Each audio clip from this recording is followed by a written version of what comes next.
Isu matahari kembar di pemerintahan Prabowo memang berkali-kali dibantah oleh istana. Tapi justru, langkah-langkah Prabowo dalam beberapa bulan terakhir ini menceritakan kisah berbeda. Sinyal bersih-bersih ini pertama kali terlihat sejak pertemuan empat mata antara Prabowo Subianto dengan Megawati Soekarno Putri. Pertemuan ini disebut-sebut jadi titik balik hubungan kekuasaan di Jakarta.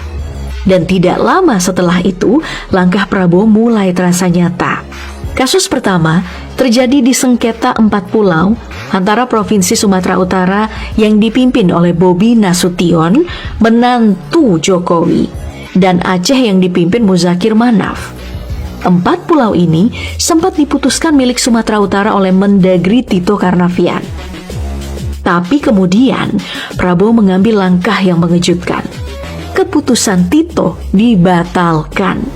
Pulau-pulau dikembalikan ke Provinsi Aceh. Keputusan ini dianggap banyak pihak sebagai tamparan politik terhadap para loyalis Jokowi. Dan sejak saat itu, aroma bersih-bersih mulai tercium semakin kuat.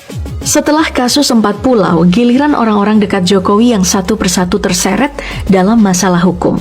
Contoh paling heboh datang dari Emmanuel Ebenezer, atau akrab disapa sebagai Noel. Di era Jokowi, karir Noel ini meroket dengan cepat. Dari relawan Jokowi, naik jadi komisaris utama, bahkan didukung untuk maju pilkada. Saat Prabowo naik, Noel masih diangkat jadi wakil menteri. Tapi, pada Agustus lalu nih, Noel kena OTT KPK terkait kasus sertifikasi K3.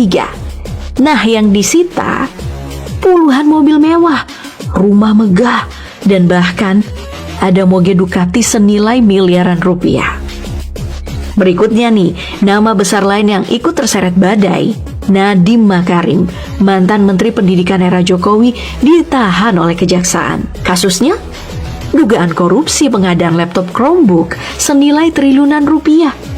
Penahanan Nadiem membuat publik terbelalak, karena selama ini Nadiem itu dikenal sebagai anak emas Jokowi. Sosok berikutnya, Sylvester Matunina. Nama ini cukup dikenal publik karena selalu muncul di TV nasional untuk membela Jokowi. Di era kampanye, Sylvester ini bahkan ditunjuk sebagai wakil ketua tim kampanye nasional Prabowo Gibran dan kemudian jadi komisaris BUMN. Nah, yang aneh, publik baru ingat satu fakta lama.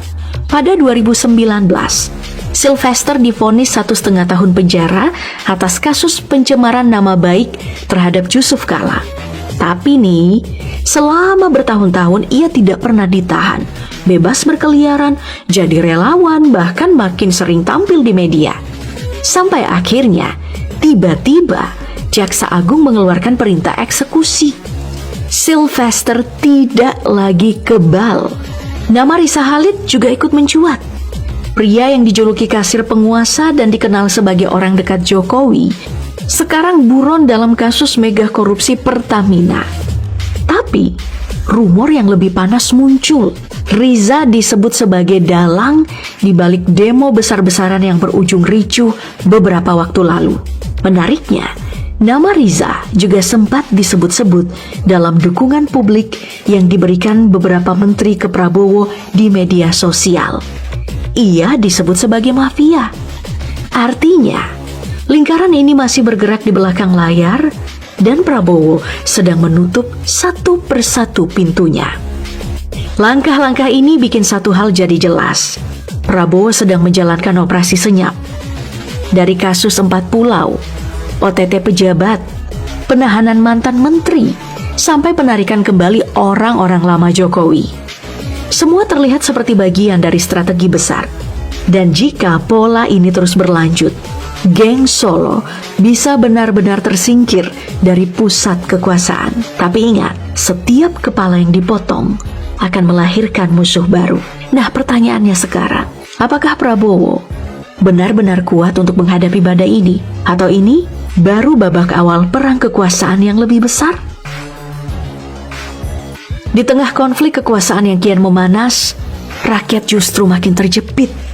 Bayangkan, saat harga beras, BBM, dan kebutuhan pokok terus naik, pemerintah malah menaikkan tunjangan pejabat.